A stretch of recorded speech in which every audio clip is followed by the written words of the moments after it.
నా అభిమానులు అయితేనే మేము నాకు ఇవ్వడం ఇంకా నాలో కసిని పెంచింది.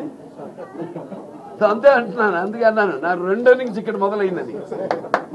So thanks.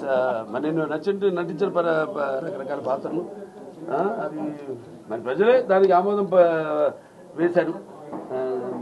మరి ప్రతి పాత్ర ఒక నాకే నాకు ఛాలెంజ్గా ఉండేది. నాకు ఎవరు ఛాలెంజ్ కాదు, నా పాత్రే నాకు, ప్రతి పాత్ర ఛాలెంజ్ నాకు. ఆ ఛాలెంజ్లో నాకు నేనే అంతకంటాను. ఏంటి వీడికి అంతా తెలుసా అనుకుంటారు కొంతమంది నన్ను చూసి.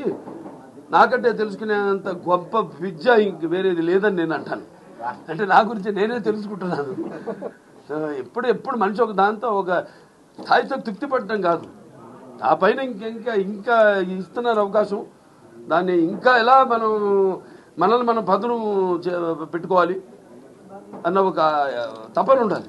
ఆ తపనే నన్ను నడిపిస్తుంది. అదే పుణ్య దంపతుల అమ్మగారు నాన్నగారు ఆశీస్సులు, ఆ కళమ్మ తల్లి ఆశీస్సులు, ప్రేక్షక దేవుళ్ళ ప్రోత్సాహం. తప్పకుండా అండి, వస్తుంది కూడా. అదే అందరి కోరికమ్మా, అందరి కోరిక. అప్పటిదాకా అది వచ్చేదాకా కూడా నాకు ఈ పద్మభూషణ్ ఇవన్నీ నేను అంటాను కదా, ఇప్పుడు పదవులకు నేను అలంకారం కానీ పదవులు నాకు అలంకారం కాదని. రామారావుకి భారతరత్న వచ్చే వరకు అది రావాలని వస్తుంది తప్పకుండా. అది అలాగే ఉంటుంది. ఆకలి